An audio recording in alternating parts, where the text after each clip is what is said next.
જય સ્વામિનારાયણ. આ દિવ્ય સભામાં બિરાજતા પૂર્ણ પુરુષોત્તમ સ્વામિનારાયણ ભગવાન, તેમના મહાઅનાદિ મુક્તરાજ પરમ પૂજ્ય બાપાશ્રી, ગુરુવર્ય અનાદિ મુક્તરાજ પરમ પૂજ્ય મામાશ્રી, અનાદિ મુક્તરાજ પરમ પૂજ્ય માસીબાના ચરણોમાં કોટી કોટી વંદન. આ સભામાં બિરાજતા દરેક મુક્તોને મારા ગળા હેથી જય સ્વામિનારાયણ. સ્વામિનારાયણ હરિ. વચનામૃત ગઢડા પ્રથમનું 62. સંતને વિશે ભગવાનના કલ્યાણકારી ગુણો આવવાનું ન આવવાનું કારણ, માન ને ઈર્ષ્યાની વૃદ્ધિનું કારણ. સ્વામિનારાયણ હરિ. સંવત 1876 ફાગણવદી ચોથને દિવસ શ્રીજી મહારાજ શ્રી ગઢડા મધ્યે દાદા ખાચરના દરબારમાં ચોક વચ્ચે ઢોલિયા ઉપર વિરાજમાન હતા, અને ધોળો ખેસ પહેર્યો હતો, ધોળી ચાદર ઓઢી હતી, અને માથે શ્વેત પાક વિરાજમાન હતી, અને તે પાકની વિશે શ્વેત પુષ્પના હાર તથા શ્વેત પુષ્પના તોરા વિરાજમાન હતા, ને પોતાના મુખારવિંદની આગળ મુનિ તથા દેશના હરિભક્તની સભા ભરાઈને બેઠી હતી. પછી સ્વયં પ્રકાશાનંદ સ્વામીએ પૂછ્યું છે, શ્રીમદ ભાગવતમાં કહ્યું છે જે સત્યમ શૌચમ દયા શાંતિ ઇત્યાદિ જે 39 કલ્યાણકારી ગુણ તે ભગવાનના સ્વરૂપને વિશે નિરંતર રહે છે, એ ગુણ સંતની વિશે કઈ રીતે આવે છે? પછી શ્રીજી મહારાજ બોલ્યા છે, એ ગુણ સંતમાં આવ્યાનું કારણ તો એ છે જે એને ભગવાનના સ્વરૂપનો યથાર્થ નિશ્ચય થાય તો એ કલ્યાણકારી ગુણ ભગવાનના છે તે સંતમાં આવે છે.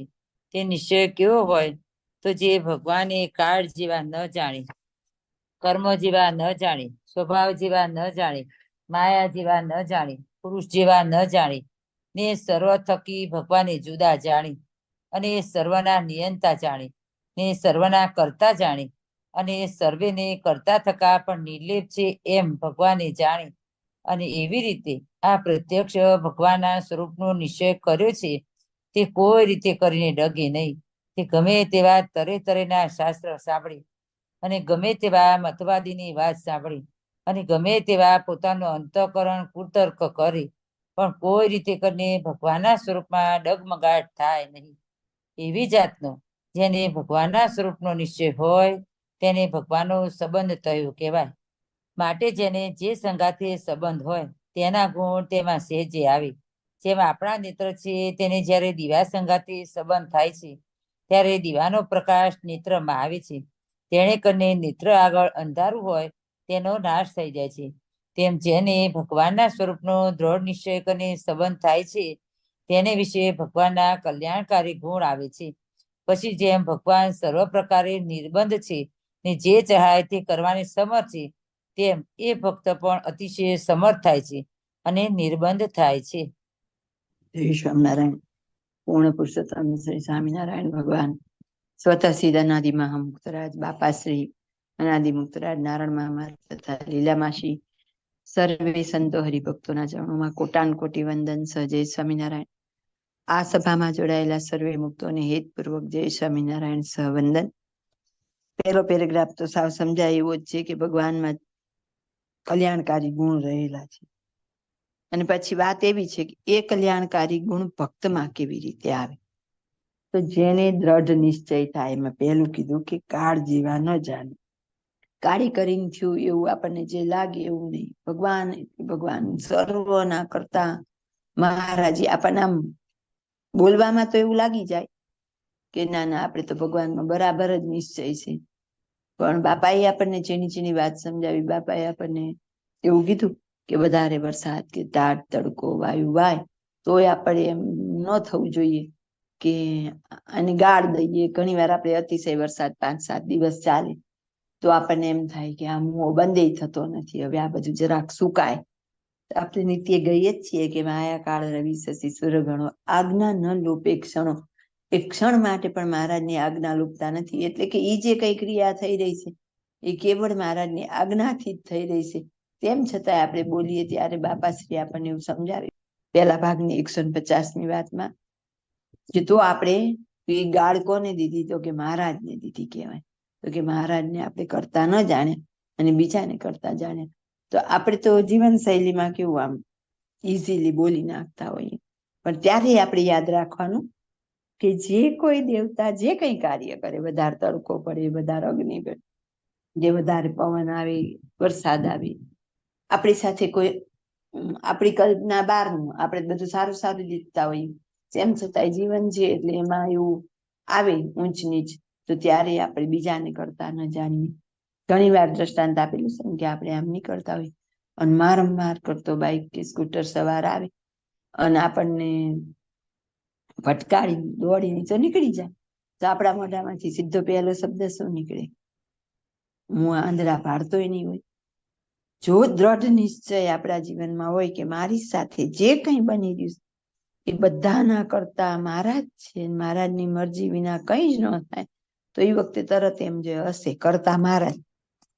કાં તો મેં એને પૂર્વે પછાડેલા હતા અને કાં મને પ્રારબ્ધ વશ પડવાની, વાગવાની, ખાટલો આવવાની જે કંઈ પીડા લખેલી હતી, મહારાજ તો માથે લેતા નથી. મહારાજ કોકને નિમિત્ત બનાવે છે. જે તે વ્યક્તિને નિમિત્ત બનાવીને મને મારું હતું એ આપ્યું, તો મારું લેસ માત્ર પાણી નો હલે ત્યારે એમ મનાય કે આપણે મહારાજને કરતા જાણ્યા. પણ આપણી અંદર આપણે જોઈ લઈએ કે આપણાથી એવું થાય છે ખરું? દરેક નાની નાની ક્રિયામાં આપણે કરતાપણાનો ભાવ મૂકતા જઈએ અને મહારાજને કરતા જાણતા જશું, તો ધીમે ધીમે ધીમે એવું જીવન બનશે. બાકી લાગે એવું કે મને તો એવો દ્રઢ નિશ્ચય જ છે, પણ ખરેખર એવો દ્રઢ નિશ્ચય હોતો નથી. જીવનમાં કંઈક ઊંચ નીચ કે નાનું એવું ઘરમાં નુકસાન આવે તો આપણે વિહવળ થઈ જઈએ. આમ તો એ કેમ થઈ જઈએ? જગતમાં તો રોજ કેટલી થાય છે, તો આપણને કંઈ નથી થતું, અને અહીંયા આપણે વિહવળ થઈ જઈએ. કારણ કે કરતા મહારાજ નથી રખાણા, કે જે કંઈ કરે છે મારા હિત માટે જ કરે છે, અને દરેક પરિસ્થિતિનો સહજ સ્વીકાર કરવો એ ત્યારે કરતા મનાય. પણ એવું કંઈ એમ વાતો કરવાથી થઈ જતું નથી. આગળ કે છે ને, ભગવાનને સર્વથી જુદા જાણે, સર્વના નિયંતા જાણે, સર્વના કરતા જાણે, કરતા થકા નિર્લેપ જાણે. એટલે કે ભગવાનનો અતિ દ્રઢ આશરો થઈ જાય તો પછી ભગવાન જેવા કલ્યાણકારી ગુણ આવે. એટલે દ્રષ્ટાંતથી આપણને સમજાયું કે જ્યારે દીવો કરીએ છીએ ત્યારે દીવાનો પ્રકાશ થાય એટલે આપણે નેત્રને પ્રકાશનો સંબંધ થયો, જે અંધારું હતું એ ટળી ગયું. એમ મહારાજના એવા કલ્યાણકારી ગુણ આપણામાં આવે.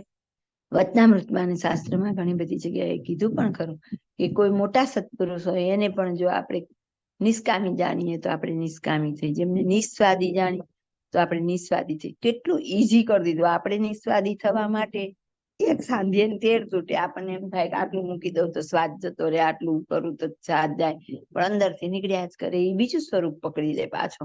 આ નહીં તો આ રસ્તો તો બીજો એ ગોતતો જ રહે, પણ અંદર મૂળમાંથી રાગ ટળે એવું કરવું હોય તો કેવી રીતે થાય? તો કે મોટા સત્પુરુષ હોય એને જેવા જાણીએ એવા આપણે થઈ. કે આમ જોઈએ તો કેટલું સરળ સાધન છે, પણ એ આપણી બુદ્ધિ, આપણું ચિત્ત એ આ બધી વાત માનવા તૈયારી થવું જોઈએ ને. કે આપણે કહીએ એમ તરત જ તો ચિત્તમાં ચિંતવન કે બુદ્ધિમાં પ્રેરણા થઈ ન જતી, તરત નવા નવા તર્ક કાઢશે. એટલે એવી રીતે જયારે આપણને એવો દ્રઢ આશરો નિશ્ચય થઈ જાય તો આપણી અંદર એવા ગુણ આવે છે. સાવીજી પણ એના માટે વિચારપૂર્વકનો પ્રયત્ન જોઈએ. આ જો માળા કરવાથી ન થાય, પ્રદક્ષિણા કરવાથી ન થાય, ચાલીન જાત્રા કરવાથી ન થાય. આ શું થાય? સમજણ પૂર્વકનો સત્સંગ કરવાથી થાય. એટલે મહારાજે પ્રથમના 30મા અને મધ્યના 54માં સર્વ કરતા સત્સંગને અધિક કીધો. કેમ? તો કે સત્સંગ વગર આવી સમજણ જ નહીં આવે. આખી જિંદગી કદાચ મંદિરના પગથિયા ઘસી નાખીએ ને આપણે કેટલા અડધો ડઝન ચંપલ ઘસી નાખીએ, આપણું આખું જીવન સમર્પિત કરી દઈએ, તો પણ જે કરવાનું છે, જે સમજવાનું છે એ નહીં થાય. એના માટે તો સમજણપૂર્વકનો સત્સંગ જોઈએ, મોટા સત્પુરુષોની કૃપા જોઈએ, ત્યારે આ વાત આપણા જીવનમાં ઉતરે. અને ઘણા બધા બહેનોએ હિંમત કરેલી છે. ઘણા માસીના ગુણાનું વાતમાં પોતે રજૂ કર્યું કે અમે આમ માતાજીને માનતા, કે અમે આને માનતા, અને બધું મૂકવાની હિંમત આવી. તો કરતા મહારાજ એટલા થયા ને. હિંમત ક્યારે આવી એમના જીવનમાં જોઈ લે કે ઘણી માળા કરી, ઘણા દર્શન કર્યા, બધું કર્યું, પણ જ્યારે સમજણપૂર્વક સત્સંગને જીવનમાં ઉતાર્યો તો તરત અંગ પલટાવા માંડ્યા. એમ સત્સંગ કરવો તો એવો કરવો કે આપણા અંગ પલટાવા જોઈએ. એટલે બાપાશ્રી કહે છે ને, એમ સમાજમાં બીજાને ખબર પડે કે આનું અંગ પલટાણું છે, ત્યારે આપણા પરિવર્તન આવે તો એ આપણો સત્સંગ જીવનમાં લક્ષ્યાર્થ થયો કહેવાય. પણ જો લક્ષ્યાર્થ તો બધું મારે નથી, પણ આવું સાંભળતા રહીએ ને આમાં પડ્યા રહીએ તો એ ટકોરા વાગ 1 વાર 2 વાર 5 વાર 10 વાર એક ને એક વાક્ય આપણે સકામ નિષ્કામ સાંભળ કર્યું તો કેટલા બધા બહેનો નિષ્કામ ભક્ત બન્યા પણ છે. તો જો એ વારંવાર એક ને એક વાતનો ટકોરો પડે એટલે થાય. એમાં આવી વાતોનું મનન કરતા પણ સત્પુરુષને નિષ્કામી નિસ્વાર્થી નિર્લોભી એવા જાણીએ તો ખરા, પણ પેલા સત્પુરુષે સાચા ઓળખાવા જોઈએ. નહીતર પછી ખોટા હોય મજાની રાસલીલા વાળા તોય આપણે એના વિશે સદગુણ જાણીને નિષ્કામી જાણીએ તો ભરાઈ પડીએ. એટલે મોટા સત્પુરુષોએ આપણને સંતો મુક્તોને ઓળખવાનું પણ કીધું છે. બાપાશ્રી કે મુક્ત ઓળખવા દે ઘાટી છે. બ્રહ્માનંદ સ્વામી કે હે જર બુદ્ધિ જીવ પ્રભુ પદ ને ઈચ્છે તો કર સંતનું પારખું. એક વાર પેલા આપણે બાપાશ્રીએ જેમ કીધું ને કે સર્વદેશી થવું, પછી એક દેશી થવું, આખા સત્સંગમાંથી ખોડી લેવા બધે ગયા હોય એનું અને આ સત્સંગનું બેની કમ્પેરિઝન કરી પરિમાણ કાઢવું પડે કે અહીં શું ફેર છે ને અહીંયા શું ફેર હતો. આખી જિંદગી મેં સત્સંગ કર્યો ત્યારે પ્રગતિ કેટલી છે ને આમાં હું કોઈ 2 મહિનાથી, કોઈ 12 મહિનાથી, કોઈ 2 વર્ષથી હોય તો આ સત્સંગ કે આ સમાગમ પછી મારા જીવનમાં કેટલું પરિવર્તન આવ્યું. અને જેમ મહારાજ કે વાસનાનો હિસાબ કરવો તો કેટલી વાસના ટળી, કેટલી સમજણથી ઉપાસના શુદ્ધિ થઈ, કેટલી મોટા મુક્તોને વિશે સ્નેહ કે પ્રીતિ કે આત્મબુદ્ધિ થયા, કેટલો પ્રોગ્રેસ થયો એ તો દરેકને પોતાની જ ખબર પડે. એટલે એવો પ્રોગ્રેસ આપણે સમજણપૂર્વકનો સત્સંગ કરી આગળ કરવો પડે તો પછી જેવા મહારાજમાં ગુણ છે એવા જ એના ભક્તમાં આવે. અને પછી તો મહારાજને ભક્તને એવું કોઈ મોટું આવરણ રહે નહીં. તો સરળમાં સરળ ઉપાય છે મહારાજ અને મુક્તને આપણે નિર્દોષ જાણવા. પણ એ નિર્દોષ જાણવા કેવી રીતે? એ જ મોટી વાત છે. એટલે યથાર્થ જ્યારે એવો સમય આવે ત્યારે આપણી સમજણને દ્રઢ કરીએ, પરિપક્વ કરીએ તો આપણો નિશ્ચય અડગ રહી. જય સ્વામિનારાયણ. પછી વળી નિર્વિકારાનંદ સ્વામી પૂછ્યું છે, નિશ્ચય હોય તો પણ રૂડા ગુણ તો આવતા નથી અને માન ઈર્ષ્યા તો દિવસે દિવસે વધતી જાય છે, તેનું શું કારણ હશે? પછી શ્રીજી મહારાજ બોલ્યા છે, ભગવાન પાસે એક અમૃત લાવી અને સિંગડીઓ વસનાગ લાવી અને દૂધ પાકની સાકર લાવી અને અફીણ લાવી અને તે સર્વને ભગવાનના થાળમાં ધરીએ તો પણ જેનો જેવો ગુણ હોય તેનો તેવો ને તેવો જ રહે, પણ પલટાઈ જાય નહીં. તેમ જે જીવ આસુરી ને અતિ કુપાત્ર હોય તે ભગવાનની સમીપે આવે તો પણ પોતાના સ્વભાવને મૂકે નહીં. પછી એ કોઈક ગરીબ હરિભક્તનો દ્રોહ કરે તેણે કરીને એનું ભૂંડું થાય. શા માટે? જે ભગવાન સર્વમાં અંતર્યામી રૂપે કરીને રહ્યા છે. તે પોતાની ઈચ્છા આવે ત્યાં તેટલી સામર્થ્ય જણાવે છે. માટે ભક્તોને અપમાને કરીને તે ભગવાનનું અપમાન થાય છે. ત્યારે તે અપમાનના કરનારનું અતિશય ભૂંડું થઈ જાય છે. જેમ હિરણ્યકશિપુ હતો તેણે ત્રિલોકી પોતાની વશ કરી રાખી હતી એવો બળવાન હતો, પણ તેણે જો પ્રહલાદજીનો દ્રોહ કર્યો તો ભગવાને સ્તંભમાંથી ઋષિ રૂપે પ્રગટ થઈને તે હિરણ્યકશ્યપનો નાશ કરી નાખ્યો. એમ વિચારીને ભગવાનના ભક્ત હોય તેને અતિશય ગરીબપણું પકડવું, પણ કોઈનું અપમાન કરવું નહીં. કાજે ભગવાન તો ગરીબના અંતરની વિશે પણ વિરાજમાન રહ્યા છે.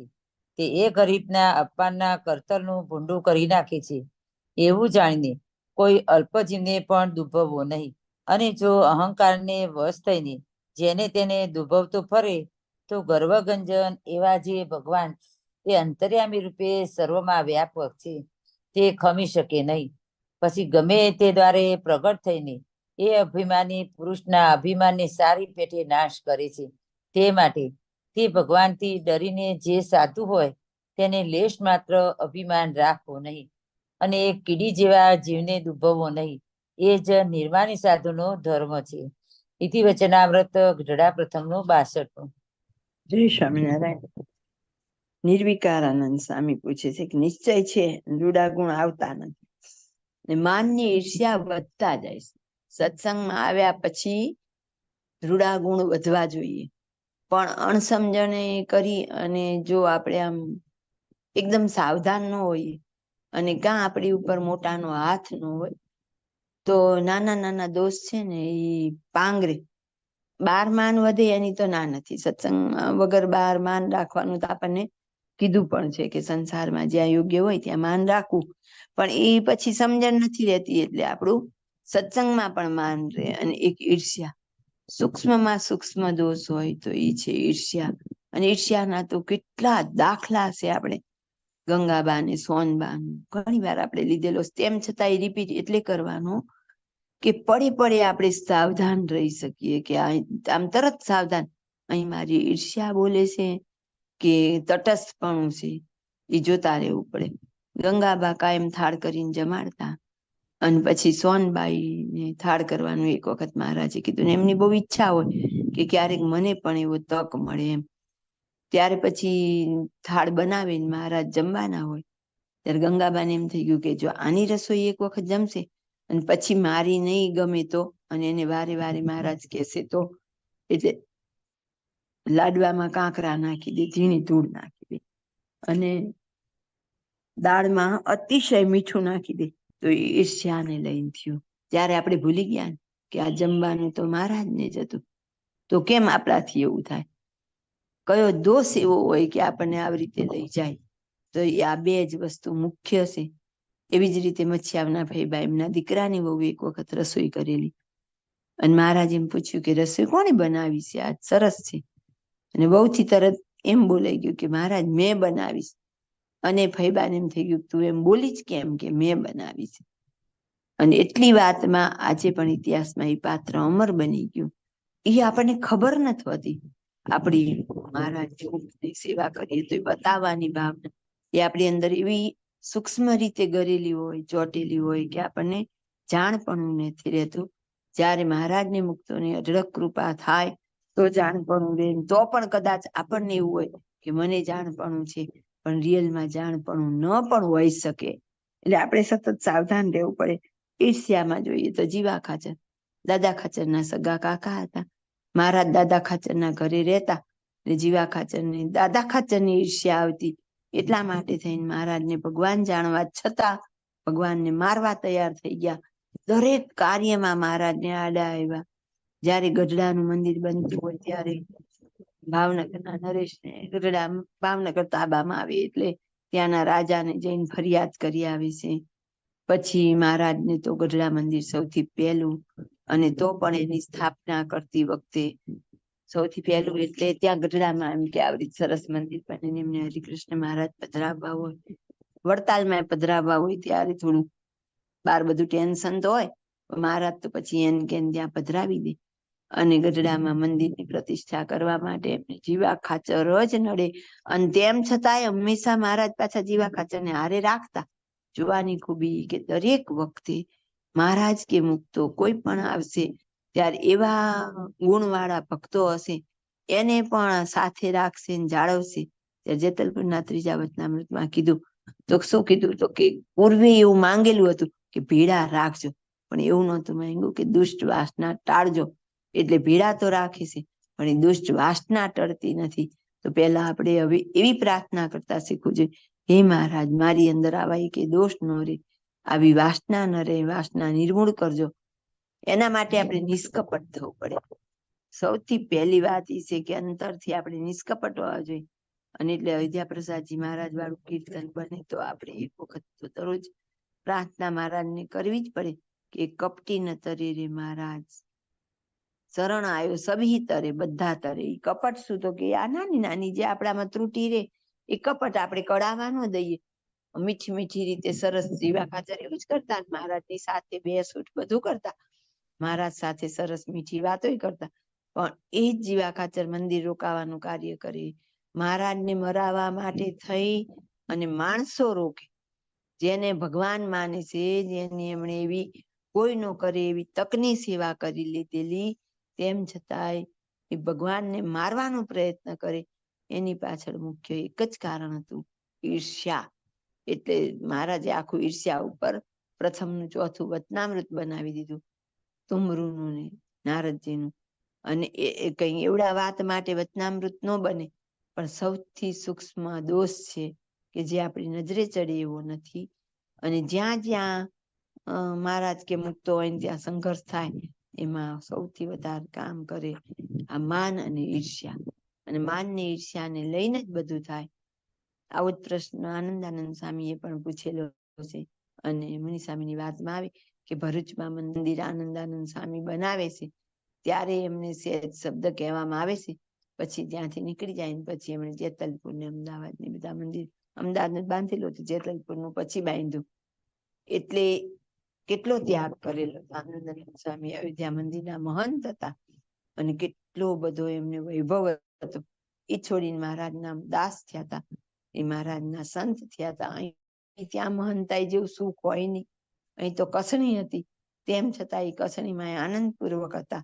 પણ તો પણ ઈર્ષ્યા રહી જાય, માન રહી જાય, કોઈ મોટાનું વચન લોપાઈ જાય. આપણને જેટલું સાનુકૂળ હોય એટલું વચન આપણે પકડીએ, અને આપણને જેટલું અનુકૂળ હોય ત્યાં આપણે છે ને સરસ મજાનો રસ્તો કરી લઈએ. પણ ત્યારે આપણે અંદર અંતર્યામી પણ નથી વિચારતા કે હું ગમે એવો રસ્તો કરી દઈશ. પણ મહારાજને મુક્ત તો અંતર્યામી છે, એને આપણી એક એક ક્રિયાની ખબર જ છે અને એ આપણને નિભાવે છે. કારણ કે એ ન નિભાવે તો સંસારમાં એકેય જીવ આવો ચોખ્ખો હોય જ નહીં. એ તો એમનો જોગ કરતો કરતો જીવ ચોખ્ખો થાય. ચોખ્ખો તો તૈયાર તો કોઈ હોય નહીં, એટલે આપણને નિભાવે, આપણું પોષણ કરે. પણ દરેક એમની ક્રિયા વાતચીત એમાંથી આપણે પકડતા રહેવું પડે કે આમ બોલ્યા તો મારામાં કસર છે, આ મારે ટાળવી પડશે, જોતા રહેવું પડે, સાવધાન આગળ વધવું પડે. અને ઈર્ષ્યા આવે છે, માન આવે છે, એનો પણ આપણે હિસાબ કરવો પડે કે કઈ કઈ જગ્યાએ આપણને માન આમ સહેજ કોક આપણને છંછેડે તો તરત ખબર પડી જાય કે ચોટી ઊંધી આપણને માન ભર્યું હોય.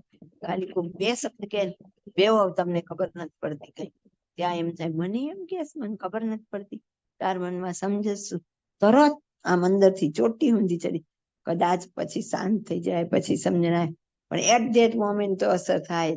એ થાય છે ને એ જ બતાવે છે કે હજી આપણી અંદર કાચપ છે. આનંદ સ્વામી જેવા ધીર ગંભીર થતા શીખવું પડે. એમની પાસે કોઈ માર કરતો આવે તો સ્વામી એવી વાણી બોલે કે ઓલો શાંત પડી જાય. એટલે આ સૂક્ષ્મ દોષને ઓળખી અને એને ટાળવાનો દિવસે દિવસે આપણે સૌ પ્રયત્ન કરીએ અને મહારાજ આપણી ઉપર રાજીપો વરસતો રહીને આ દોષ ટાળવામાં સદાય ભેગા કરતા રહે. તો મહારાજ એમ કે છે કે ગમે એમ કરીએ આપણે તો કે એક વચનાક લાગી હોય ને એક દૂધ પાક લાવીએ તો દરેક નો જે સ્વભાવ છે એનો જે સ્વભાવ છે એ શું છે તો કે વસ્તુગત સ્વભાવ છે પૂર્વ જન્મના આપણા કર્મ છે ને એક રસપણાને પામી ગયા છે ને આપણા સૂક્ષ્મ દેહ ભેળા પડી ગયા છે. એટલે જ્યાં જ્યાં આપણે જન્મ ધરશું ત્યારે આપણા સ્વભાવ જળગ્યા વગર રહેશે નહીં. પણ સમજણપૂર્વક નો સત્સંગ કરવામાં આવે અને સત્પુરુષની કૃપા હોય તો આપણને આપણા દોષ ઓળખાય અને ધીમે ધીમે આપણા દોષો નીકળે, આપણા અંગ પલટાય, આપણા સ્વભાવ પલટાય. એની બાપાએ કીધું ને કે લોકોને ખબર પડે કે આનું હવે અંગ પલટાણું, એટલી હદે પરિવર્તન આવે ત્યારે આપણે માનવું કે આપણો સ્વભાવમાં ફેર પડ્યો છે. પછી કોઈ બે સારી સેવા કરી અને સ્વભાવ આમ જમીનમાં હોય ને ત્યાંથી હવામાં ઉડવા માંડે એવો પણ થઈ જાય. એટલે આપણને બધાની બધા દ્રષ્ટાંત ખબર જ છે કે ગોપાળાનંદ સ્વામીએ કીધું આવ મંગળ, અને ભાઈ ચોટી સુધી ચડી ગયું કે હું મારી સાથે ઓફિસર હોય અને મને મંગળ કહીને બોલાવે છે. અને પછી ઈમાન જો અને પછી એની પાછી હતી ત્યાં નીચે આવીને ઉતરી જાય છે મોટાના અભાવના દોષે કરે. ત્યારે એ તો પેલા મંગળ હતો ને હવે વળી મંગળ ભય થઈ ગયો. સ્વામીને મન તો મંગળ જ છે. તો એવી રીતે આપણને દરેક ક્રિયા વખતે સાવધાની હોવી જોઈએ કે આ મોટા સત્પુરુષ શું બોલ્યા ન સમજાય તો વારંવાર ચિંતન મનન કંઈક છે મને સમજાતું નથી, કંઈક છે પણ મર્મ છે સમજાતું નથી. તો ધીમે ધીમે ધીમે મહારાજને મુક્તો આપણને રસ્તો બતાવે અને ક્લિયર કરે અને એને આપણે અમલમાં મૂકવાનો પ્રમાણિકપણે પ્રયત્ન કરવો જોઈએ. પછી આપણે આપણને રુચિ એટલું લઈ લઈએ અને નો રુચિ એની એક સાઈડ રાખતા જઈએ તો આપણી આગળ પ્રગતિ નહીં થાય. જો આ બધી વાત છે એ ચૈતન્યના પ્રોગ્રેસ માટેની વાત છે. એટલે જેને આને સિરિયસલી સમજણપૂર્વક મહત્વ આપીને લેવું હોય એને વધારે લેવાનું, ન લેવું હોય હળવે હળવે આવશે. પણ દરેકને આ પ્રમાણેનું જીવન કર્યા વગર છૂટકો નથી. આગળ ચોખ્ખું જ કહી દીધું કે આસુરી હોય અને અતિ કુપાત્ર હોય તો એ ભગવાનની સમીપે આવે તો એ સ્વભાવ મૂકે નહીં. સ્વભાવ તો એનો ભેગું ભેગો રહે, ઝડક્યા જ કરે અને બધાના મૂળમાં સ્વભાવ જ છે ને.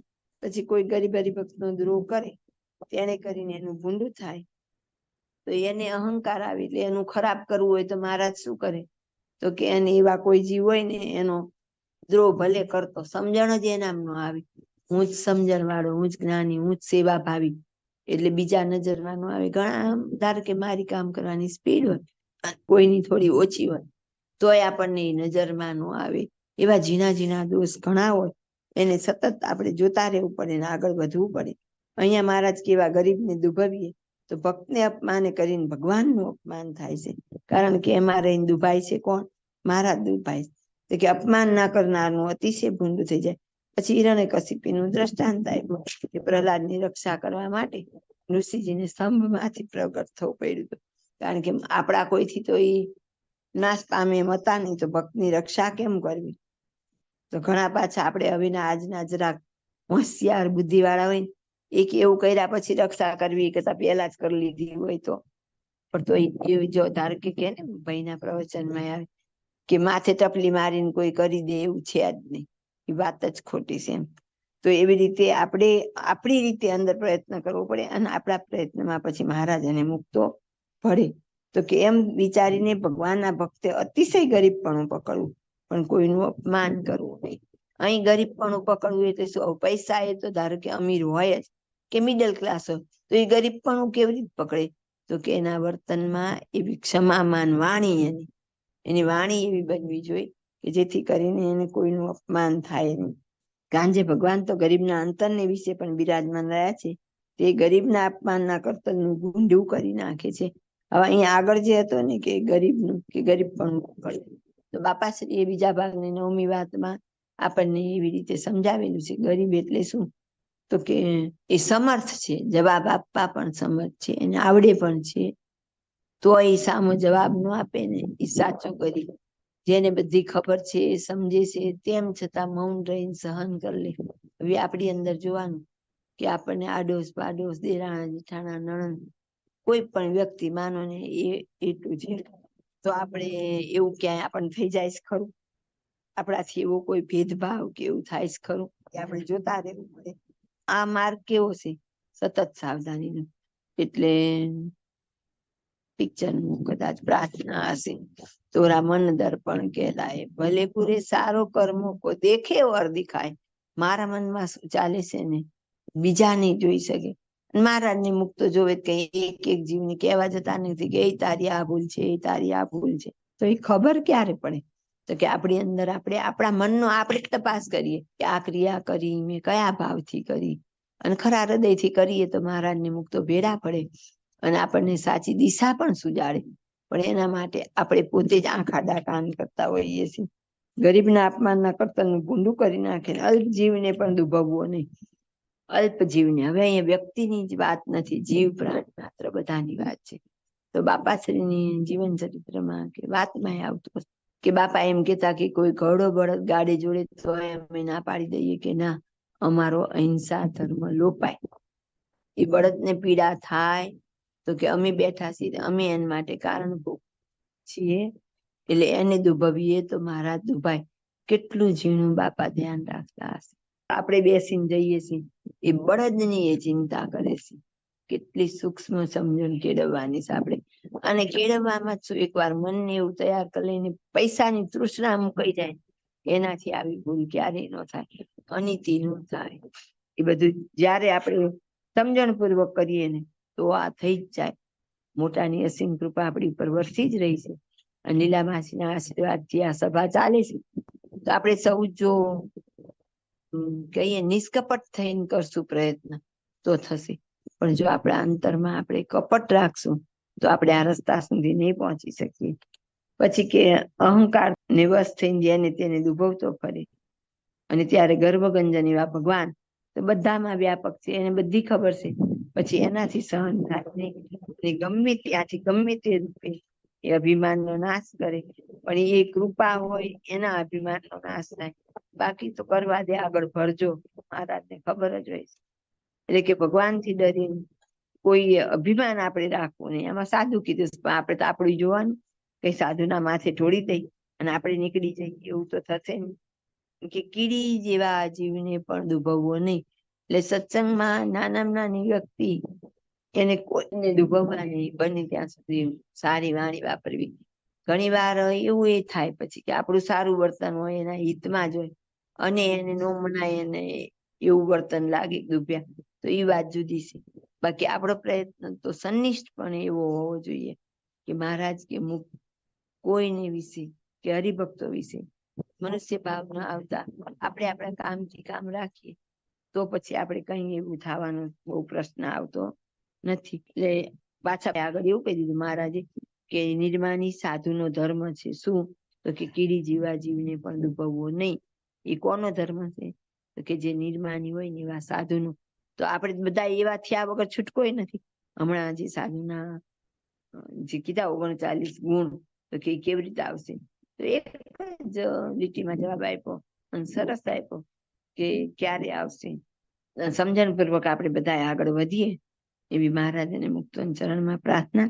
હવે આપણે રહસ્યાર્થ લઈશું. એમાં જે 39 ગુણ છે ને એ વિગતે આપ્યા. ત્યારે સાંભળતા વાંચતા જે હાથમાં બત્તામૃત લઈને બેઠા હોય તો એને એક એક ગુણનું વર્ણન આવે ને ત્યાં જોતા જવું કે બાપાશ્રી આ લોકની દ્રષ્ટિએ એમ કહેવાય નહીં આપણે, પણ એમ કે કોઈને હજી બહુ બાપાનો મહિમા ન થતો હોય અને એવું લાગતું હોય જોયા તમારા બાપાને, તમે એની મૂર્તિ પધરાવો, એ ખોટું કરો ને એવું બધું ચાલતું હોય ત્યારે આપણા મનને આપણે થોડાક આપી શકીએ કે બાપાશ્રી આ લોકની દ્રષ્ટિએ 5 અને એ કદાચ 5મું તો ફેલ, એમને ભણાણું ન હોય એટલે, અને તેમ છતાંય કેવું બોલેલા છે, કેટલા શબ્દો ઊંચા છે કે જે વાપરતા અને વિચારતા સાંભળતા આપણું કેટલા એવો દિવસો મહિનાઓ નીકળી જાય એવું છે.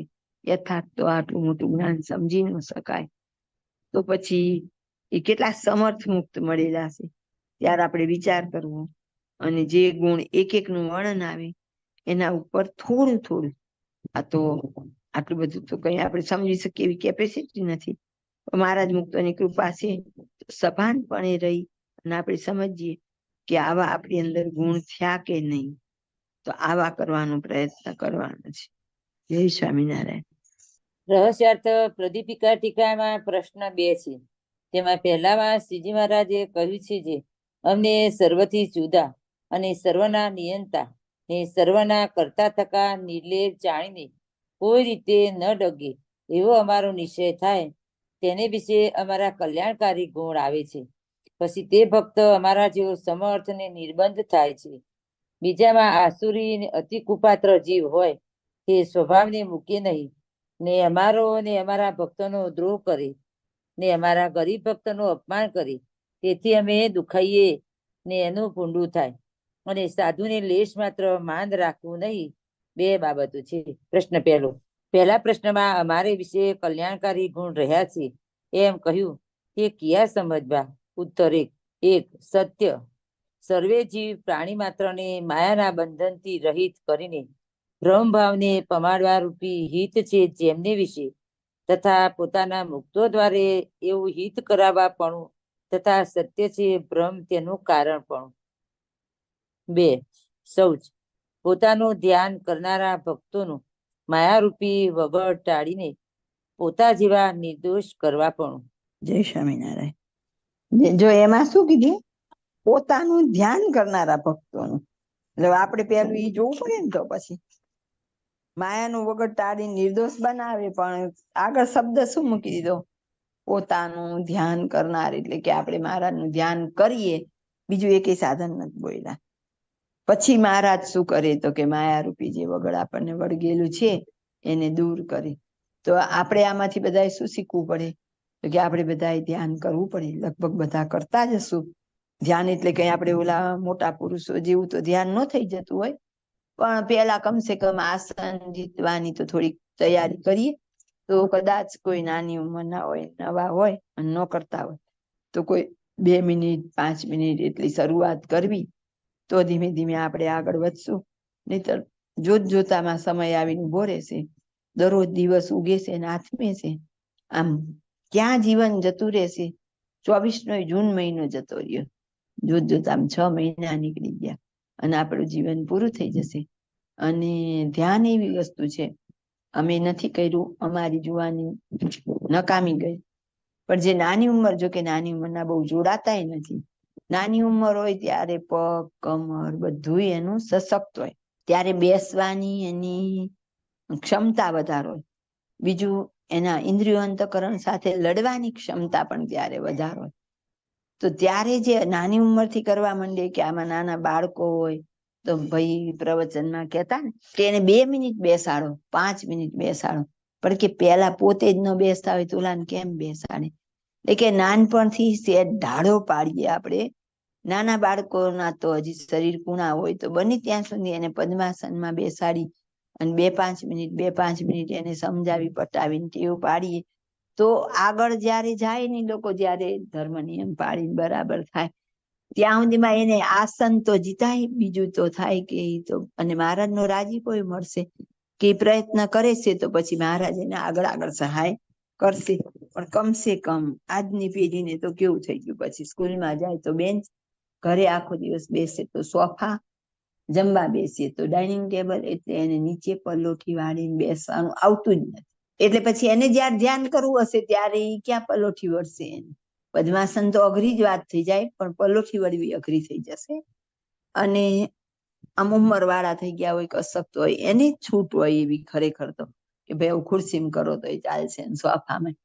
પણ એ તો પછી દેવાનંદ સ્વામી કે ને એમ 80 વર્ષે વર વરવા, આપણે 80 વર્ષે વર વરવા નીકળીએ તો પછી આપણી હાલત એવી જ હોય. પણ હજી નાના બાળકો છે એમાં એવું પ્રયત્ન બધા થોડો થોડો કરીએ તો એમના જીવનની સાર્થકતા થાય. અહીંયા પહેલું જ એમ આવી ગયું, ધ્યાન કરવા વાળા ને ધ્યાન નથી કરતા એને મદદ કરવા મહારાજ નહીં આવે.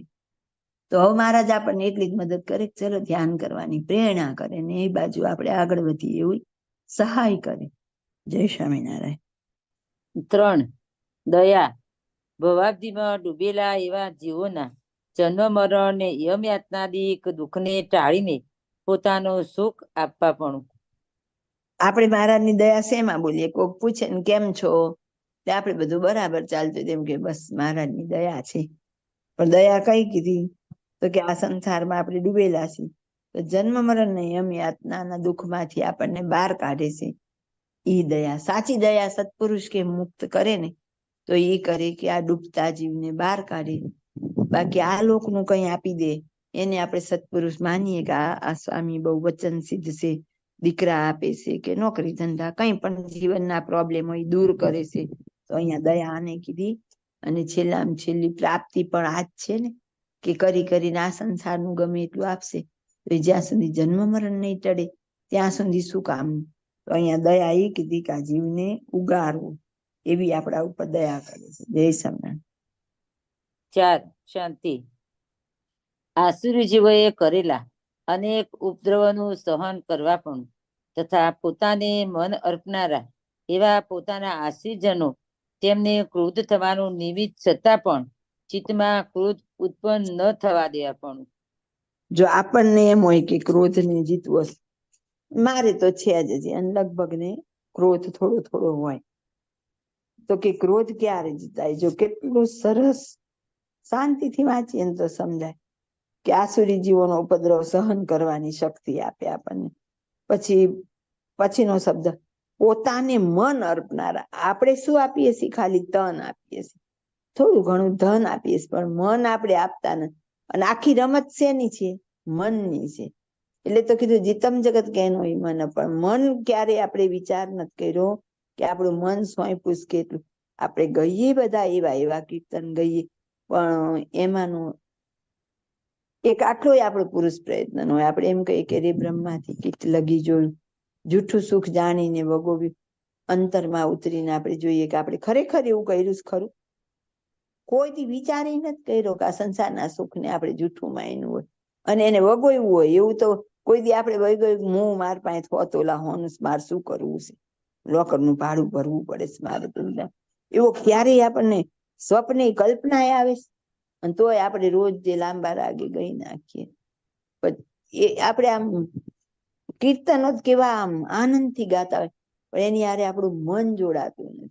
એટલે આપણને ખબર નથી પડતી કે ખરેખર આપણે ભાવથી જોડાણા છીએ કે ઉપર ઉપરથી. મન અર્પે એને તો બસ એટલું જ જોવાનું કે સ્ત્રીને એના બાળકમાં પરિવારમાં જેવી પ્રીતિને એટેચમેન્ટ છે એવું જો મહારાજ એના મુક્તોમાં સંતો હરિભક્તોમાં થઈ જાય તો એને મન અર્પી દીધું છે. તો આપણે જોવાનું અહીંયા મહારાજ બાપાશ્રીએ શબ્દ મૂકેલો છે, મન અર્પનારા એવા પોતાના આશ્રિતજનો, એને ક્રોધ ઉપજવાનું નિમિત્ત હોય તો એને ક્રોધ ઉત્પન્ન ન થવા દેજો. ઉપજવાનો હતો ક્રોધ, વાત હતી ક્રોધની, તો એનું કનેક્શન ક્યાં કર્યું? તો કે તું મન મને અર્પી દે તો હું તારી અંદરથી કામ ક્રોધ લોભ બધું જ કાઢી દઈશ.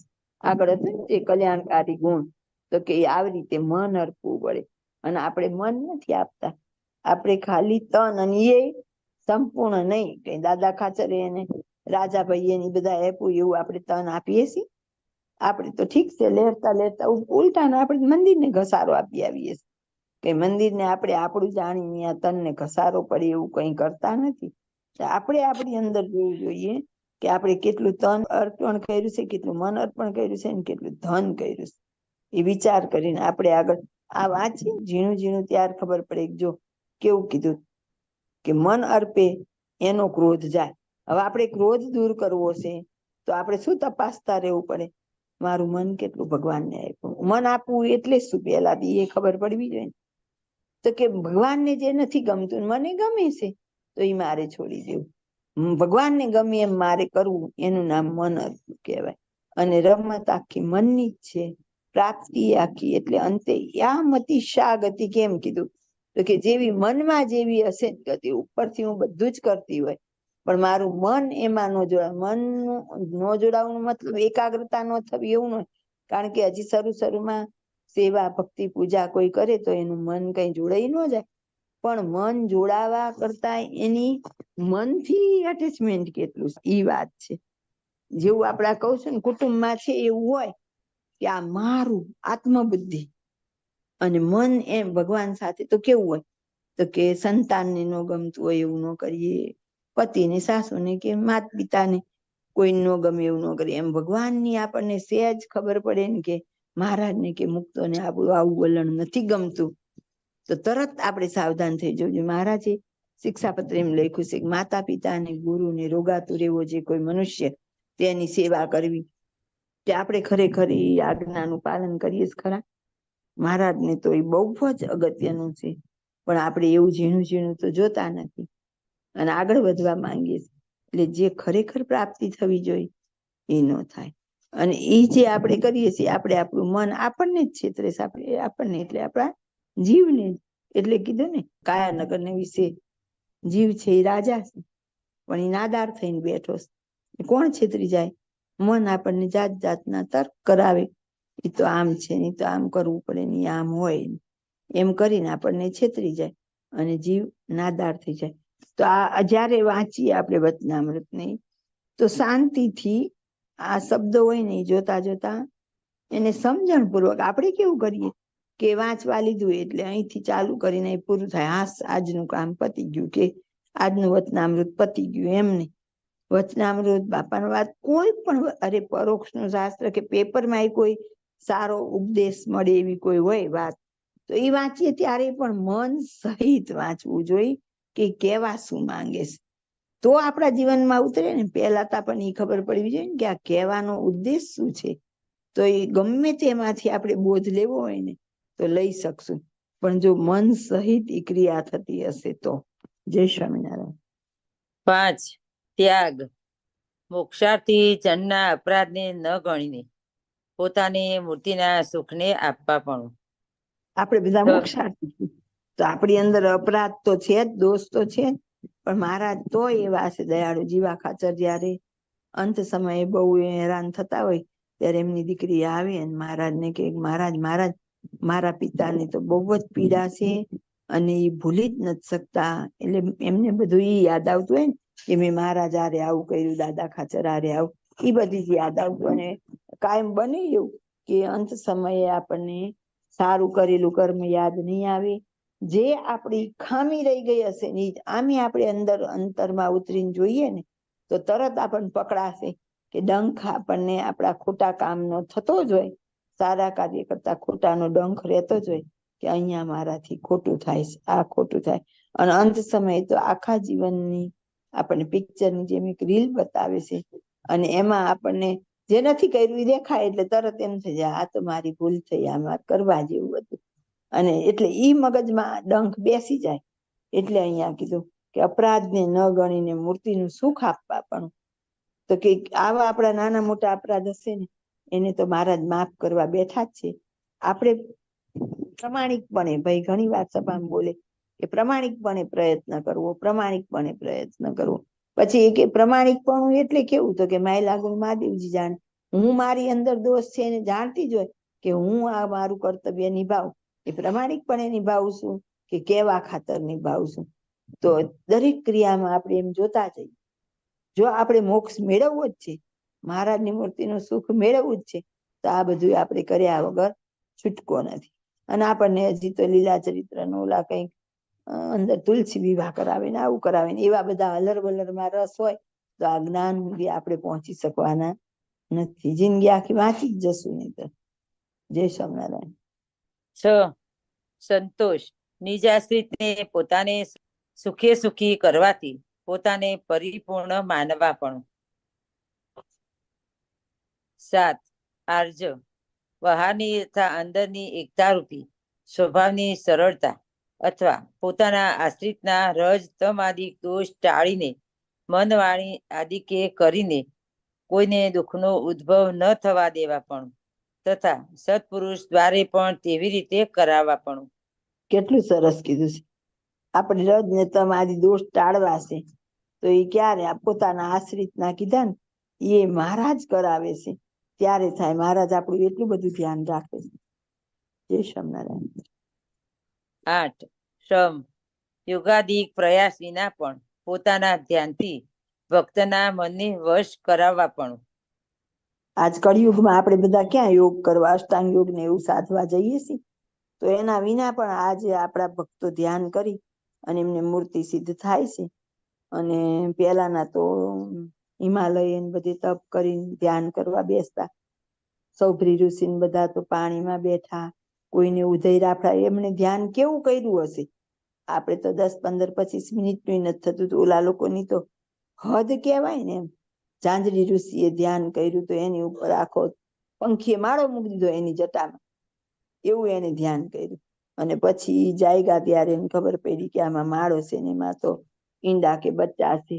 એટલે એ જાગી ગયા તા ધ્યાનમાંથી, તો એ જાયગા નહીં કે એ હલશે તો ઓલા ઈંડા કે બચ્ચા નાશ પામશે. એવા ધ્યાન કર્યા છે. આપણે ક્યાં, આપણે તો એક માખી જ કરી, મચ્છર કરી, કીડી ફરે. માખી છે ને આપણને કરડે નહીં, મચ્છર તો કરડે, પણ તો એવી બેસ કરે ને તો આપણે તરત જ એને ઉડાડ કરતા હશું. અને આ તો લોહી પી ગઈ એમ થાય. તો એ લોકોએ ધ્યાન કર્યા તો એમને કોઈને મૂર્તિનું સુખ તો ન જ મળ્યું, પણ એમના તો કામ ક્રોધ આદિ દોષે ન કર્યા. અને અહીંયા આપણને એમ કીધું કે ધ્યાન કરવાથી, એવા યોગ વગર ધ્યાન કરવાથી મનને વશ કરાવવા પણ. તો એ બધી વખતે મહારાજ આપણી સહાયમાં ઉભા, એટલે આજ કળિયુગમાં પણ આવી રીતે વશ કરી શકીએ છીએ. જય સ્વામિનારાયણ. 9. દમ. પોતે કરેલી ધર્મ મર્યાદામાં વર્તાવવાથી ભક્તની ઇન્દ્રિયોનો નિગ્રહ કરવા પણ. કે ને આજ તો મહારાજ કૃપા સાધ્ય છે, પણ શું, તો કે આપણે એવો પ્રયત્ન કરીએ એટલે આપણી ઇન્દ્રિયોનો નિગ્રહ કોણ કરાવે? મહારાજ કરાવે. પણ પુરુષ પ્રયત્ન પહેલા આપણો નિષ્ઠાપૂર્વકનો હોવો જોઈએ. 10. તપ. જીવોના મોક્ષને અર્થે પૃથ્વી પર વિચરીને અનેક જનોના અપમાન આદિકનું તથા અનેક પ્રકારના કષ્ટનું સહન કરવા પણ, અથવા વન વિચરણ આદિક. આપણે વિચાર કરીએ કે મહારાજે કેટલું અપમાન સહન કર્યું. અમદાવાદમાં એમને તેલના ગુંડામાં નાખવાના હતા, આણંદમાં એમના ઉપર કાદવ કીચડ નાખવામાં આવે, તોય મહારાજે સહન કર્યું કે હજી આગળ મારા ભક્તો માટે મારે શાંતિ રાખવાની છે એમ. અને તો આપણી ઉપર તો એટલું બધું કઈ આવતું નથી ને, તો એમાંથી આપણને શીખવાડે છે. અને તપ કોને કહેવાય એ અહીંથી ખબર પડે કે ચાંદ્રણ કરવી ને એકટાણા કરવાની, એક પગે ઉભા રહેવું એ નહીં. આવા અપમાન સહન કરવા એ ખરું તપ છે. જય સ્વામિનારાયણ. 11. સામ્ય. અનવધિકાતિશય જે પોતાનું સુખ તેને વિશે પોતાના ધ્યાનનિષ્ઠ ભક્તોને નિમગ્ન કરવાથી સારા નરસા વિષયને વિશે સમભાવ પમાડવા પણ. એમાં ચોખટ કરી, ધ્યાનનિષ્ઠ ભક્તોને નિમગ્ન. સારા ને ખરાબ વિષયમાં એક રસ કરી દે, પણ એ કોને? ધ્યાનનિષ્ઠ ભક્તોને. તો આપણે એ કરવું શું જરૂરી છે? તો કે ધ્યાનમાં જોડાવવું હવે જરૂરી છે. 12 તિતિક્ષા, પોતાના આશ્રિતને પોતાના સંબંધે કરીને કોઈના અપરાધને ન ગણી એવા કરવા પણ. એટલે જે ભક્ત છે એ કોઈના અપરાધને ન ગણે એવો ભક્તને બનાવે. બાપાએ માનકુવામાં પથ્થર મારેલો કોઈ, તો એમ કીધું કે એની સાસરી પીરની 7 પેઢીનું કલ્યાણ હું કરીશ. અને મામા એમ કેતા કે મારો દ્રોહ કરે એને સૌથી પહેલા હું કલ્યાણ કરું. તો એવા ભક્તોને બનાવે છે. જય સ્વામિનારાયણ. 13 ઉપરથી, પોતાના આશ્રિતને અનેક પ્રકારના વૈભવની પ્રાપ્તિ છતાં પણ રાગે રહિત કરવા પણ. આ બધું મહારાજે ભક્તને કેવા કરવા એના ઉપર જ કીધું કે અસંખ્ય ધન વૈભવ સંપત્તિ હોય તો એનો રાગ નો રે, એવા એ કોણ કરે? કે મહારાજ. જય 14 સ્વામિનારાયણ. શ્રુત, પોતાને વિશે નિષ્ઠાવાળા ભક્તોને શાસ્ત્રના અર્થને યથાર્થ જાણી શકે એવી શક્તિ દેવા પણ. બોલો, ઈ શક્તિ એ મહારાજ આપે ત્યારે આપણને સમજાય શાસ્ત્રના અર્થ. એટલે નાનામાં નાની દરેક કાર્યમાં મહારાજ જયારે ભળે ને રાજી થઈને આપણને એવા કરે ત્યારે થવાય. 15 જ્ઞાન, પોતાના આશ્રિતોને જીવ, માયા, ઈશ્વર, બ્રહ્મ, અક્ષર તથા મુક્ત એ સર્વનું નિયંતા એવું જે પોતાનું સ્વરૂપ તેનું યથાર્થપણે જણાવવા પણ. મહારાજનું યથાર્થ જ્ઞાન જણાવે આપણને. 16 વિરક્તિ, પોતાના આશ્રિતોને પોતાની મૂર્તિનું સુખ આપીને વાસનાએ રહિત કરવા પણ. 17 ઐશ્વર્ય, સર્વેનું નિયંતા પણ. 18 શૌર્ય, મહાપાપીને પણ ભક્ત બનાવી દેવા પણ તથા પોતાના આશ્રિતોને નાના પ્રકારના સ્વભાવ તથા કામ, ક્રોધ આદિ શત્રુને જીતવામાં સામર્થ્ય આપવા પણ. આ બધું મહારાજ આપે ત્યારે થાય ને ભળે ત્યારે આપણાથી થાય. જય સ્વામિનારાયણ. 19 તેજ, કોઈથી પરાભવ ન પામવા પણ અથવા પોતાના આશ્રિતોને કાળ, માયા આદિથી પરાભવ ન પામવા દેવા પણ. 20 બળ, અનેક જણને સમાધિ કરાવીને નાડી પ્રાણનું આકર્ષણ કરાવવા પણ તથા પોતાના આશ્રિતોને પ્રાણને નિયમમાં કરાવવાનું સામર્થ્ય આપવા પણ. 21 સ્મૃતિ, પોતાના અક્ષરધામથી જે કર્તવ્યને અર્થે પોતે પૃથ્વીને વિશે પ્રગટ થયેલા તે કર્તવ્યનું અનુસંધાન પણ તથા પોતાના આશ્રિતોને તે અનુસંધાન કરાવવા પણ. 22 સ્વાતંત્ર્ય, સર્વોપરી પડવું જે સર્વનું નિયંતા પણ અને પોતાના આશ્રિતોને કાળ, માયા આદિકના ભયે રહિત કરીને પોતાનું સાધારણપણું પમાડીને સ્વતંત્ર કરાવવા પણ. આપણને કાળ કર્મના ભયથી સ્વતંત્ર બનાવે છે મહારાજ. એવું સ્વાતંત્ર્ય એમ. સ્વતંત્ર એટલે આમ આઝાદ કરે નહીં, પણ કે કાળ કર્મથી આપણને મુક્ત કરે છે. 23 કૌશલ, આત્યંતિક રોષ કરવા રૂપ ક્રિયામાં નિપુણ પણ કોઈ પણ પ્રકારે ગમે તેવા જીવને પોતાના સન્મુખ કરી આકર્ષી લેવાની કુશળતા તથા પોતે કહેલા નિયમ પરાયણ એવા જે જન તેમને અનેક જીવના મોક્ષ કરવા રૂપી ક્રિયાનું સામર્થ્ય દાતા પણ. જો કે આ છે ને સૂક્ષ્મ વાત છે. આમાં એક તો આગળ હતું કે આત્યંતિક મોક્ષ કરવા ક્રિયામાં નિપુણ પણ, અને ગમે તેવા જીવને પોતાના સન્મુખ આકર્ષી લેવાની કુશળતા તો આપણે જોયું જ છે. જેતલપુરના ગણિકા કે જોબન પગી, વેરાભાઈ, અભયસિંહ એવા જીવોની પોતે આકર્ષી લીધા છે. પણ હવેની લીટી હતી ને એ બહુ જ સરસ હતી. પોતે કહેલા નિયમ પરાયણ, એટલે આટલું જ વાક્ય હોય પણ પેલા જોવું જોઈએ કે મહારાજે આપેલી જે ધર્મ મર્યાદા આજ્ઞા એમાં જે પરાયણ છે એવા જે જન, એટલે કે આ હવે જે લાગુ પડે છે એ જે આજ્ઞા પરાયણ છે એને જ મળશે બરાબર. તેમને અનેક જીવના મોક્ષ કરવા રૂપી ક્રિયાનું સામર્થ્ય દાતા પણ, એટલે કે ને દિન ટાળી કીધા દાતાર, જો રાખ ટાળી કીધા રાજવી. તો ઈ ક્યારે? આગળ ચોખ્ખું જ કીધું કે નિયમ પરાયણ એવા જન. એટલી સૂક્ષ્મ વાત છે, એટલે કે ઈ જે સુખ છે, ઈ જે સામર્થ્ય છે, એ જે આજ્ઞા નથી પાડતા એને મળતી નથી. તો આપણે જેને ગુરુ માનીએ, પૂજનીય માનીએ, આદરણીય માનીએ, ઘણા એવા હોય છે કે કોઈનામાં એક બે ગુણ એવા જોઈ અને એમ થાય કે આ બહુ મોટા. એક આપણી આ ભારતીય સંસ્કૃતિની કચાશ હોય કે ગમે તેમ, કે આપણને જ્યાં હોય ને આ બધા મોટા બહુ લાગવા માંડે. એક મોટી તકલીફ આપણી ઈ છે. એક બેન મળેલા તો કે કોકની વાત કરતા, એ કે અહીં બેઠા બેઠા કેટલાય દૂર સુધી જોઈ શકે છે, આમ જાણી શકે છે, તેમાં મળ્યું છે. અને એવો કોઈ વળી દાયટો રે ખરો, અને આપણે એને મોટા માણીને પછી એમાં ખેંચાઈ જતા હોઈએ છીએ. તો અહીં આપણને ચોખ્ખું જ કહી દીધું કે જે નિયમ પરાયણ, એટલે પહેલું આપણે એ જોવું જોઈએ કે મહારાજની બાંધેલી આજ્ઞા પાળે છે ખરા. આખો વચન વિધિ ગ્રંથ આજ્ઞા ઉપર આવ્યો. જો એટલું જરૂર ન હોય તો આખો ગ્રંથ ન કરત. મામાએ તો બીજી એકે વાતમાં હાથ જોડવાનું ન કીધું. આમ આપણે જયારે વાતનો વિચાર કરીએ ને તો આપણી અંદર અહો અહોય થવું જોઈએ અને આહાય થવું જોઈએ કે ઓહો બધું કરવા તૈયાર છે ને આજ્ઞા પાડવા જીવ તૈયાર. જયારે મામાએ તો હાથ જોડીને આજ્ઞા પડાવવાની કીધી. ઉપાસના કરવાનું નથી કીધું, ધ્યાન કરવાનું નથી કીધું, એ બધું કરવાનું છે, પણ હાથ જોડીને કરવામાં તો આજ્ઞા પડાવવાની. તો એ આજ્ઞાનું કેટલું મહત્વ હશે. ત્યારે એમણે કીધું હશે કે હાથ જોડો પણ તમે આજ્ઞા તો યથાર્થ પડાવો જ. તો એ આજ્ઞાનું કેટલું મહત્વ. અહીંયા ચોખ્ખું જ કીધું કે ગમે તેમ કરીને પોતે કહેલા નિયમ પરાયણ એવા જન, એને એનો મોક્ષ નહીં, બીજાનો મોક્ષ કરવાનું સામર્થ્ય દેવા પણ એ ક્યારે આપે તો કે પેલા એ પોતે નિયમમાં વર્તતા હોય.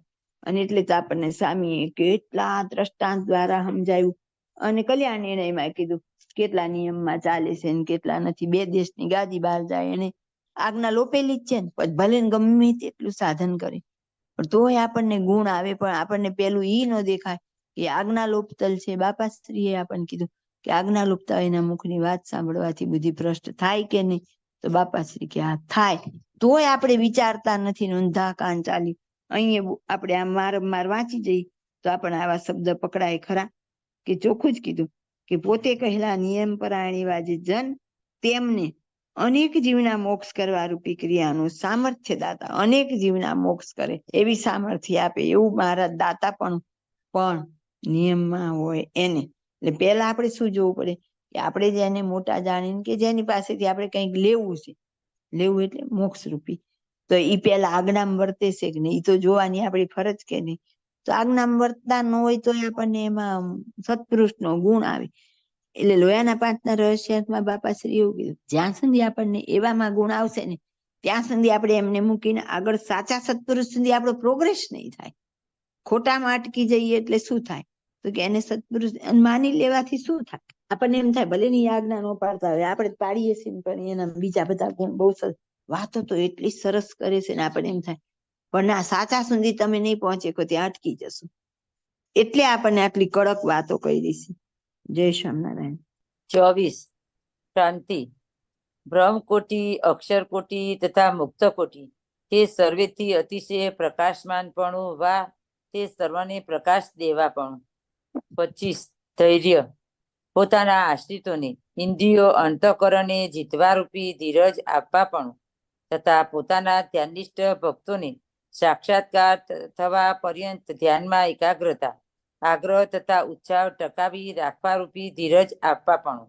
બોલો, આપણે ધ્યાન કરીએ એક તો પેલું ઇન્દ્રિય અંતઃકરણને જીતવા રૂપી ધીરજ આપે.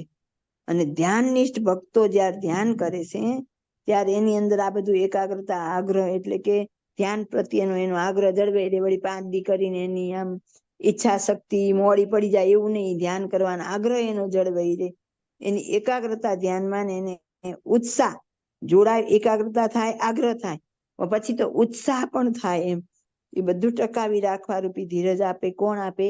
મહારાજ આપે. 26 માર્દવ. ભક્તોના દુઃખ ન જોઈ શકવાપણું તથા પોતાનું ધ્યાન કરનારા ભક્તોના ચિત્તને કોમળ કરવાપણું. જો અમુક જગ્યાએ કે કહેલા નિયમ પાળવા વાળાને આવું આપીએ, અને ઘણી જગ્યાએ એમ કીધું ધ્યાન કરનારા ભક્તોને આપીએ. એટલે ચોખ્ખું જ કીધું ચિત્તને કોમળ કોણ કરશે, ક્યારે કરશે તો કે ધ્યાન કરનારા ભક્તને. એટલે આપણે આ બધું જરૂરી છે. ગાફલઈમાં આપણે આપણું જીવન જવા દેતા હોઈએ તો દિવસ ઉપર દિવસ જતા જાય અને જે કરવાનું છે આપણાથી નહીં થાય. એટલે અહીંયા એક એક શબ્દ ઉપર નજર કરવી. 27 પ્રાગલ્ભ્ય. પોતાના ભક્તોને પોતાની મૂર્તિનો નવીન નવીન સુખનો અનુભવ કરાવવા રૂપી જ્ઞાનનો દેવાપણ તથા વિદ્વત્સભામાં શાસ્ત્રાર્થ કરી પ્રતિપક્ષીઓને પરાસ્ત કરી સ્વમત સ્થાપન કરવા પણ. 28 પ્રક્ષય પોતાના ભક્તોને સત્પુરુષ આગળ દાસપણું રહે એવી બુદ્ધિ દેવાપણું. 29 શીલ પોતાના આશ્રિતોને બ્રહ્મચર્ય વ્રત દ્રઢ કરાવવા પણ. 30 સ પોતાના ભક્તોની પ્રાણ વૃત્તિઓનું સ્વાભાવિક પોતાની મૂર્તિમાં આકર્ષણ કરવા પણ. 31 ઓજ પોતાના ભક્તોની જ્ઞાન ઇન્દ્રિયો તથા કર્મ ઇન્દ્રિયો ને જીતવામાં સામર્થ્ય દેવા પણ તથા દેહ કરીને સુખ દુઃખ આદિકને સહન કરવાની સત્તા આપવા પણ. 32 બળ જીવ કોટી ઈશ્વર કોટી બ્રહ્મ કોટી મૂળ અક્ષર કોટી તથા મુક્ત કોટી તે સર્વેને પોતાના તેજરૂપ શક્તિ દ્વારે ધારવા પણ તથા તે સર્વને ધારણ કરવાની શક્તિને આપવા પણ. 33 ભગ પોતાના મુક્તોને આત્યંતિક કલ્યાણ કરવાનું સામર્થ્ય આપવા પણ તથા મૂળ અક્ષર તથા મૂળ પુરુષ આદિ સર્વે અવતારોને ઉત્પત્તિ કરવાનું ઐશ્વર્ય આપવા પણ. 34 ગાંભીર્ય થોડી વાતમાં રાજી કુરાજી ન થવાનું સાગર હૃદય પણ તથા મૂળ પુરુષ બ્રહ્મ તથા મૂળોક્ષરાદિ તે કોઈએ પોતાને અભિપ્રાય ન જાણી શકવા પણ તથા પોતાની સમીપે રહેનારા નિષ્કામ મુક્તો તેમણે પણ યથાર્થ અભિપ્રાય ન જાણી શકવા પણ તથા પોતાના આશ્રિતોને કોઈ વિકારી કરીને ક્ષોભ ન પામવા દેવા પણ. 35 સ્થૈર્ય પોતાની મૂર્તિને પામેલા ભક્તોને પોતાના સુખથી ચડાયમાન નહીં થવા દેવા પણ. 36 આસ્તિક્ય પોતાના ભક્તોને પોતાની સર્વોપરી ઉપાસનાના બળ વડે પોતા સિવાય બીજી ક્યાંય આસ્થા નહીં આવવા દેવા પણ. 37 કીર્તિ ઘોર કલયુગમાં એકાંતિક ધર્મ સ્થાપન કરી મોક્ષદાન રૂપી અપૂર્વ કીર્તિ ફેલાવવા પણ અને પોતાની આજ્ઞા પાડીને ધર્મ દ્રઢ કરનારા એવા જે ભક્તો તેમની કીર્તિનું વધારવા પણ. 38 માન પોતાની સર્વોપરી ઉપાસના તથા ધ્યાને કરીને પોતાના તદાકાર ભાવને પામેલા એવા જે પોતાના ભક્તો તેમને મોટા મોટા ઈશ્વરો તથા બ્રહ્મકુટી તથા અક્ષરાદિક ઐશ્વર્યાર્થીઓ દ્વારા એ માન પૂજ્યપણું અપાવવા પણ. 39 અનકૃતિ પોતાના ભક્તોની માયા નિવૃત્તિ પામવાથી અહંકારે રહિત કરવા પણ. આ ઉપર કયા જે શ્રીજી મહારાજના કલ્યાણકારી ગુણ તે રાજા રૂપ ને સાધુ રૂપ એ સર્વ અવતારના કારણ એવા જે શ્રીજી મહારાજ તેમના નિશ્ચય કરીને સંતમાં આવે છે. જય સ્વામિનારાયણ. આપણે 39 ગુણ જોયા, એમાં કોઈને કઈ નવીન લાગ્યું, કઈક આમ પ્રશ્ન થયો હોય કે કઈ વિચાર આવ્યો એવું કઈ લાગ્યું? કોઈ જો ન લાગ્યું હોય તો કહું કે એક શબ્દ 2 વખત આવ્યો, હવે એ આપી દઉં છું હિન્ટ. તો કોઈને ખબર પડી કયો શબ્દ 2 વખત આવ્યો? 39 ગુણમાં 39 શબ્દ નો આવ્યા, 38 આવ્યા. હવે જો કોઈની પાસે બુક હોય તો 20 નંબર જો બળ હતું, જોયું બધાય? અને પછી 32 નંબર પણ બળ જ હતું. એક બળ હતું એ કોનું હતું? આશ્રિતોનું, ભક્તોને બળ કયું આપે. અને બીજું બળ હતું એ જીવકોટી ઈશ્વર કોટી બ્રહ્મકોટી મૂળક્ષર કોટી મુક્ત કોટી સર્વેને ધારવા પણ એવું હતું બળ. એટલે 2 જગ્યાએ બળ જુદું જુદું હતું, પણ આપણે બને ત્યાં સુધી આવું ધ્યાન પડતું નથી. મારું પડતું કે એક જ શબ્દ 2 વખત આવે છે ને 2 ના અર્થ જુદા કરેલા છે. જે સમય પ્રશ્ન 2 અમને કાળ કર્મ સ્વભાવ માયાને પુરુષ જેવા ન જાણી એમ શ્રીજી મહારાજે કહ્યું. તે કેવા જાણે? તો કાળ કર્મ સ્વભાવ માયા અને પુરુષ જેવા જાણ્યા કહેવાય. અને શ્રીજી મહારાજને સર્વના નિયંતા સર્વ કરતા અને નિર્લેપ કેવી રીતે જાણવા?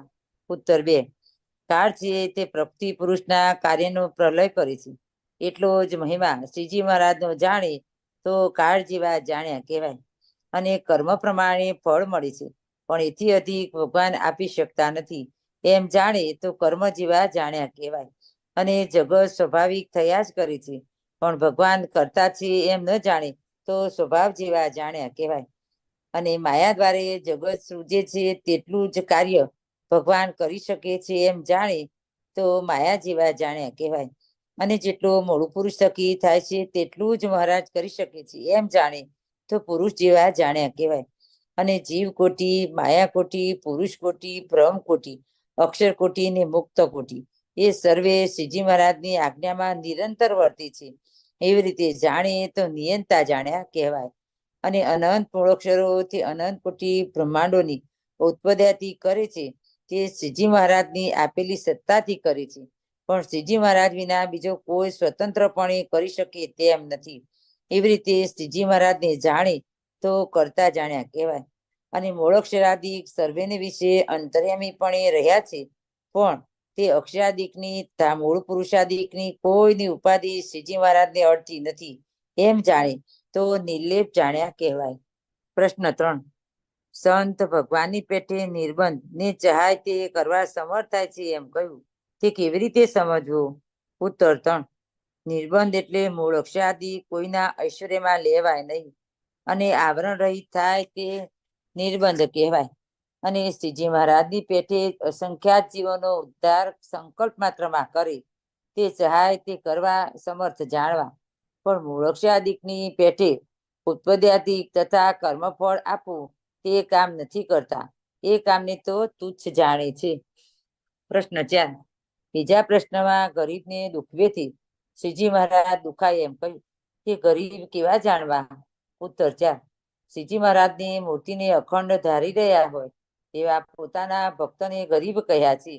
તે લોક વ્યવહારે ગરીબ હોય અને સ્વભાવે પણ ગરીબ હોય, તે કોઈના સામો જવાબ ન આપે ને સંકલ્પ પણ ન કરે, જે આણે મારું અપમાન કર્યું એવા મોટા સહનશક્તિ વાળા ભક્તો હોય તેને દુખાવે તો તે પોતે તો ન દુખાય પણ શ્રીજી મહારાજ દુખાય તો દુખાવનારના જીવનો નાશ થઈ જાય છે. ઇતિ રહસ્યાર્થ પ્રદીપિકા ટીકા સમાપ્ત. ઇતિ વચનામૃત ગઢડા પ્રથમનું 62મું થયું. સહજાનંદ સ્વામી મહારાજની જય, બાપા શ્રીની જય, સદગુરુ શ્રીની જય, સ્વામિનારાયણ ભગવાનની જય, ઘનશ્યામ મહારાજની જય. અહીંયા આપણે એવું કીધું બાપાશ્રીએ કે મહારાજની મૂર્તિને અખંડ ધારી રહે એવા ભક્તને ગરીબ, અને એમને કોઈ દુભવે તો પણ એ સહન કરે, એનું ભૂંડું થાય એવો સંકલ્પ ન કરે એવા કોઈ ભક્તો એને જે સહન શક્તિ વાળા શબ્દ કરેલો. તો જે આપણે બધા હજી એમ કહીએ ને કે સાધના પથ ઉપર છીએ, તો આપણે જો આગળ વધવું હોય ખરેખર તો આપણી નાની મોટી વાતમાં સહન શક્તિ કેળવતા શીખવું. અને એવા મોટા મુક્તને દુભવીએ ત્યારે એના જીવનો નાશ થઈ જાય છે. પણ આપણને આ ધ્યાન રહેતું નથી. તો મહારાજને મુક્તોની પ્રાર્થના કરીએ કે આપણાથી મન કર્મ વચને કોઈને દુભાવાય નહીં. અને હું તો અહીં બોલું એટલે મારું તો બહુ જ બોલવાનું આકરું છે. કોઈને મારે કેવું અહીંથી બોલું ને અનાયાસે કાગનું બેસું ડાળનું પડવું કોઈને એમ થઈ જાય કે આ મને કીધું, તો ભાઈ કોઈ દુભાતા નહીં. અને મહારાજને મુક્તો રાજી રહે ને એવી મારી ભૂલ હોય માફ કરે.